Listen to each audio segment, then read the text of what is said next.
சந்தோஷம்லாம் ஜெயிச்சிருந்தீங்க. ஒண்ணும் இல்ல. நான் பிரெடிக்ட் பண்ணது நடந்துச்சுன்ற ஒரு ஒரு ஃபீலிங் தானே தவிர பெருசா சந்தோஷம்லாம் எதுவும் இல்ல. ஒரு விஷயம் இந்த பஞ்சாப் டீமை பத்தி நம்ம வந்து போன வருஷம் சன்ரைசர்ஸ் வந்து என்ன பிராண்ட் ஆஃப் கிரிக்கெட் விளையாடி நம்மள அவ்வளவு என்டர்டெயின் பண்ணாங்களோ அந்த புத்துணர்ச்சி இந்த பஞ்சாப் டீம் கிட்ட நான் தெரியுதுன்னு ரொம்ப நாளா சொல்லிக்கிட்டு இருக்கேன். சோ அவங்க ஜெயிச்சது ஒரு மாதிரி சந்தோஷம். எதனால 6 அன்கேப்டு இந்தியன் பிளேயர்ஸ். பிரியான்சாரி uncapped, Prabhsimran Singh uncapped, Shashank Singh uncapped, ஒரு நெஹால் வதேரா அன்கேப்டு. போலிங்லயும் நீங்க ஹர்பிரீத் பிரார் அன்கேப்டு. மொத்தம் 6 பிளேயர்ஸ் இருக்காங்க. நான் ஒருத்தரை விடுறேன்னு நினைக்கிறேன். சோ இந்த மாதிரி பிளேயர்ஸோட குவாலிஃபயர் 1ல ஜஸ்ட் ஒரு 2 மேட்சஸ் அவே ஃப்ரம் ஃபைனல் இருக்கிறது ரொம்ப பெரிய விஷயம். மேக்ஸிமம் 3 மேட்சஸ் இப்போ. Brand of cricket positive cricket தான். இன்னைக்கு ஸ்ரேயாஸ் ஐயர் பேசும்போது சொல்றாரு, ஜெயிக்கிறது மட்டும்தான் எங்களோட ஒரே இலக்கு. அதுக்காக என்ன வேணாலும் பண்ணலாம், எப்படி வேணாலும் ஆடலாம். அதுதான் வச்சிருக்கிறாங்க. ஸோ அதான் அவங்களோட அப்ரோச். பாசிட்டிவ் ஆடணும், அட்டாக்கிங் ஆடணும் அப்படிங்கிறதான். ஸோ அது இந்த இப்போ வரைக்கும் கை கொடுத்துருக்கல. ஏன்னா சன்ரைசர்ஸ் மாதிரி ரொம்ப பிளைண்டராகவும் ஆடலை, கொஞ்சம் பார்த்தும் ஆடுறாங்க. பார்த்து ஆடுறதுக்கான பிளேயர்ஸும் இருக்கிறாங்க.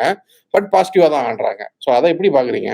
இந்த மேட்ச் இன்ஃபேக்ட் கொஞ்சம் கர்டைல் பண்ணி ஆடினாங்க ஸ்ரீராம். பிரியான்சாரியா பாருங்களேன், இந்த மேட்ச் வரைக்கும் அவரோட சேசிங்ல மொத்தமாவே 50 ரன் கூட அடிக்கல சேர்த்து. ஐ திங்க் 4 மேட்ச்ல. ஃபர்ஸ்ட் பேட்டிங்ல 300க்கு மேல அடிச்சிருக்காரு, including 50 and 100 against CSK. But second பேட்டிங்ல அவர்கிட்ட இந்த ரன்ஸே வரல. பட் இந்த மேட்ச் காமிச்சா அவர் அடிச்ச மாதிரியே இல்ல. 170 ஸ்ட்ரைக் ரேட்ல அடிச்சாரு. இங்கிலீஷ் அடிக்கிறாருன்றது கிளியரா தெரியுது. டம்மு டிம்னு அடிக்கிறாரு. பிரியான்சாரியா சைலண்டா மெச்சூர்டா அவரோட நாக் எடுத்துட்டு போனாரு. ஜெயிக்கிறதுக்கு முக்கிய காரணம் இருந்தது. அந்த பார்ட்னர்ஷிப்பே முடிச்சிருச்சு ஸ்ரீராம்.